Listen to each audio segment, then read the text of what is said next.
Ok, bonjour, encore une seconde fois. Le but de notre application, ce n'est pas de valider et de rester seulement à cette page. Nous voulons faire en sorte que si GoIM valide, il se retrouve sur sa page membre où il a plusieurs actions à effectuer. C'est ça l'objectif. Et pour ce faire, les users, ils viennent pas du ciel. Les users sont stockés quelque part dans une base de données. Je vais vous montrer la base de données que j'ai créée. Je l'ai créée en avance pour ne pas perdre beaucoup de temps. J'ai créé une base de données, GCOM. Ok. Cette base de données, j'ai créé deux tables. Il y a une table qui est T-Group et T-User. Le T-User, il a ses paramètres que vous voyez là-bas. L'ID, tout ce que vous voyez là-bas. Et le groupe, il a ce que vous voyez là-bas. Et voici le schéma. Schématiquement, voilà. Il est là. C'est là schématiquement. Ok. Nous allons effectuer une connexion à la base de données. Je ne vais pas utiliser la méthode, le framework Entity, mais je vais justement créer ma propre classe parce que c'était ça l'objectif aussi. Ça faisait partie aussi des objectifs de euh, notre formation ici. Alors, qu'est-ce que je vais faire? Je commence d'abord par effacer ces michi. Je vais faire ça. Et puis, qu'est-ce que je vais faire? Je pars d'un modèle. Parce que je me dis que c'est dans mon modèle où je vais stocker toutes mes classes.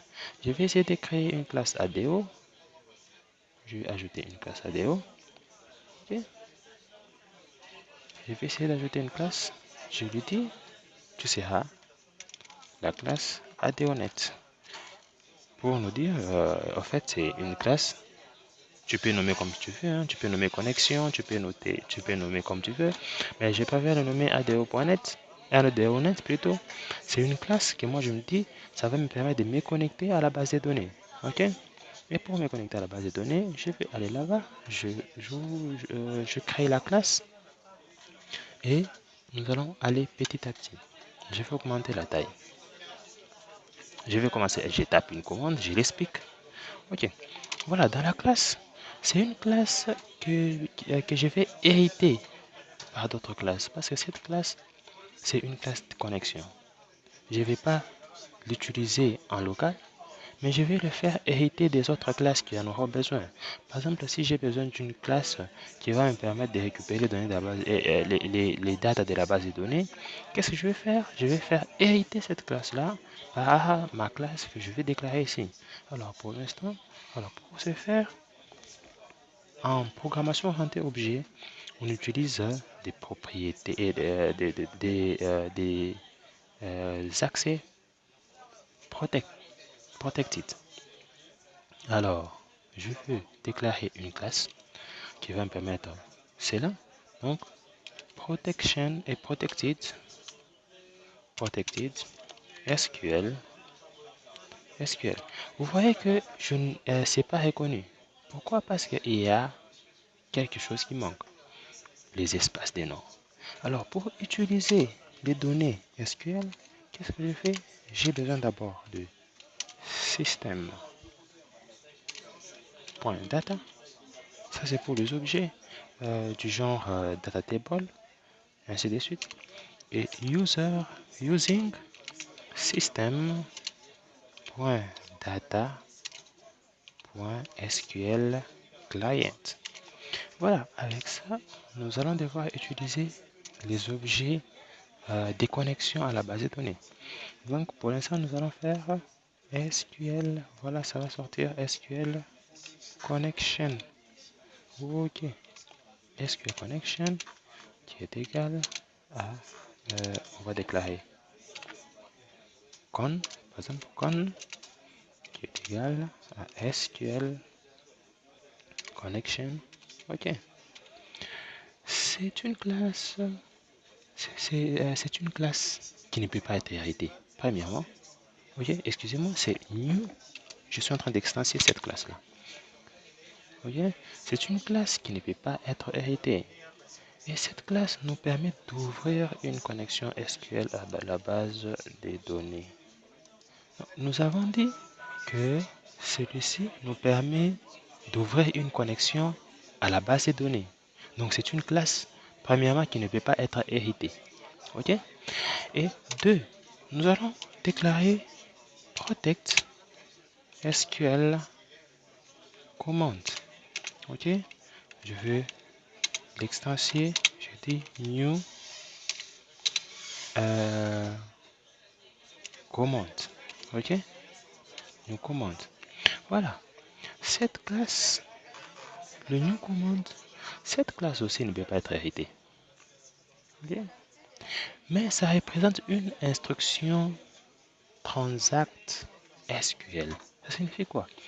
Si je veux utiliser, par exemple, une instruction select, c'est avec cette classe que je vais l'utiliser.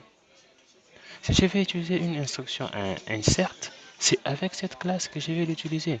Nous allons faire un peu par la suite comment est-ce que nous pouvons utiliser ces classes ici. Maintenant, nous allons déclarer,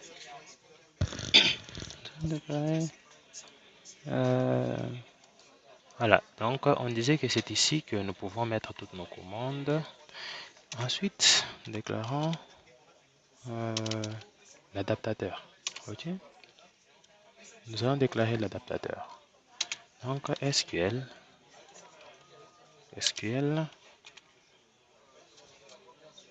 data adapteur. Je vais dire que c'est USNDA est égal à new. Allez, ok. Nous avons déclaré un adaptateur. Donc l'adaptateur ici représente un ensemble de commandes de données et une connexion à une base de données. Donc ça permet de remplir ou de mettre à jour une base de données SQL Server. Donc cette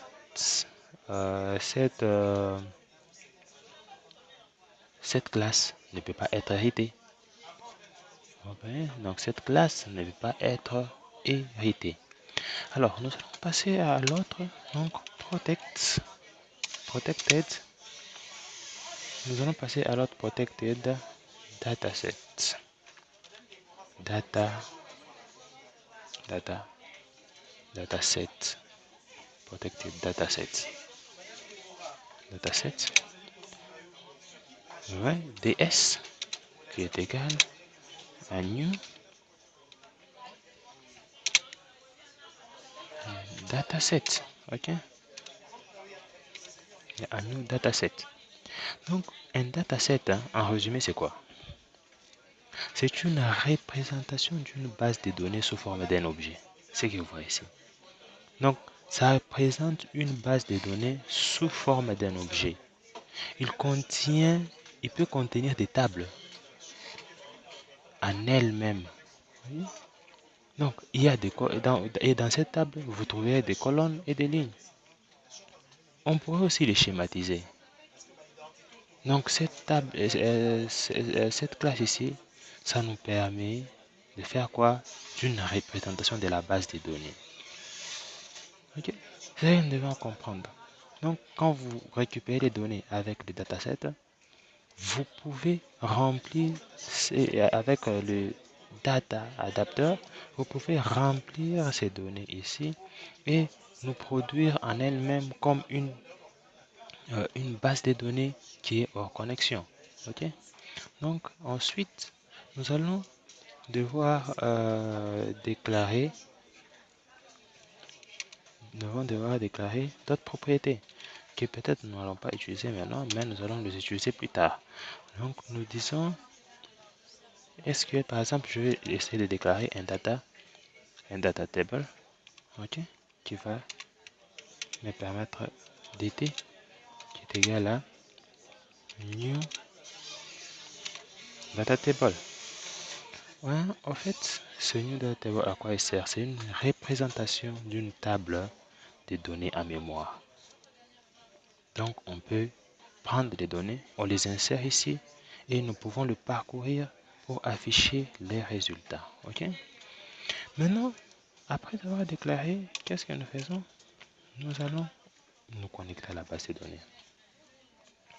Nous allons nous connecter à la base de données. Donc, nous allons créer une méthode. Je préfère créer une méthode. Méthode c'est connecter. Ok, nous allons créer une méthode c'est connecter. Nous allons dire, comme c'est une méthode qui sera héritée, nous allons dire protected void connecter. Parce qu'il ne va rien nous retourner en disant, nous disons if nous testons. Parce que si nous ne les testons pas, il va commencer à nous ouvrir plusieurs connexions et imagine-toi 150 utilisateurs envoient des requêtes. Et à un certain moment, notre base de données peut être surchargée. À un certain moment, notre base de données peut être surchargée et... Ok, je disais, nous allons tester si la connexion est déjà ouverte. Parce que imagine-toi, sur notre plateforme, on a 5000 utilisateurs. Tous, ils ouvrent la connexion, et quand la base de données sera surchargée, il y aura une certaine lenteur, voire même que la base de données peut craquer. Alors, on va tester. On va dire que si la base de données est fermée, à ce moment-là, on ouvre la connexion. Sinon, on va utiliser la même connexion. Oui.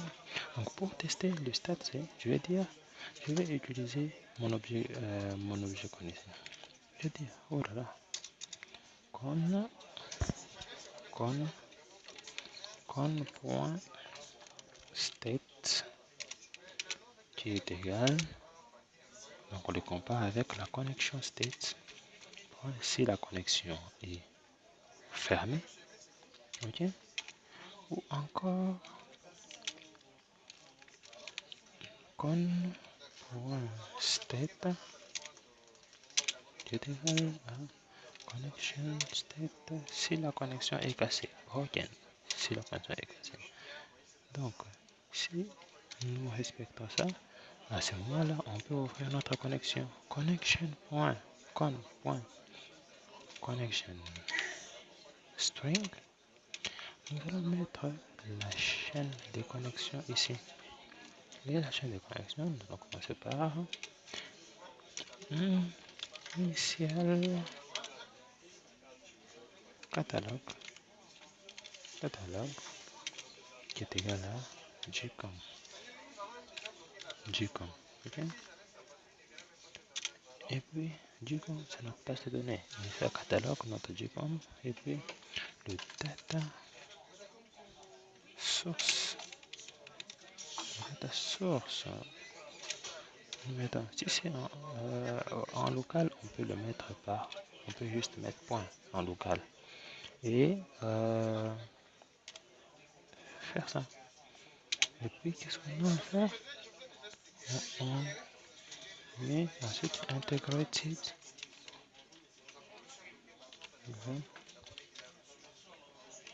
Integrated security est égal à true. Voilà notre chaîne de connexion à la base de données. Donc, celui-ci, on initialise la base de données. Là, on met les data sources qui correspondent à notre serveur. Et là, integrated security. Et ensuite, qu'est-ce que nous faisons? Nous allons maintenant, après avoir déclaré la chaîne de connexion, nous ouvrons la connexion open. Si cette connexion est fermée, on ouvre. Nous allons effectuer la méthode déconnecter. Nous allons travailler avec la méthode déconnecter. Donc, nous créons méthode déconnecter.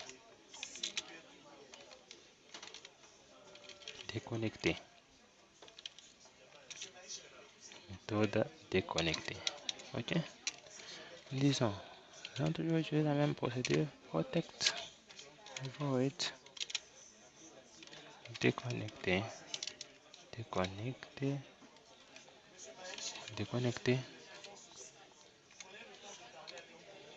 Ok. Disons if la connexion est ouverte, con.state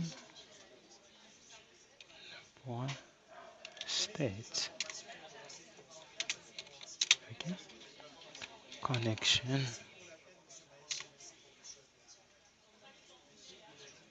Open. Open. Et puis on fait ça. Si la connexion est ouverte, qu'est-ce qu'on fait? On le close. Donc on met juste point close. Et c'est fini. Voilà. Voilà notre, euh, notre classe qui va nous permettre de nous connecter à la base de données. Si vous voulez vous tester, vous pouvez gérer la solution pour savoir s'il y a des erreurs. Hein. Vous gérez la solution pour savoir s'il y a des erreurs. Cette classe, voilà. Ok. Voilà. Voilà notre classe qui va nous permettre de nous connecter à la base de données. Nous créons une méthode connexion et une méthode déconnecter. Nous allons apprendre à les utiliser dans la suite. Okay? Nous nous arrêtons d'abord ici. Nous coupons cette vidéo et nous allons continuer juste après.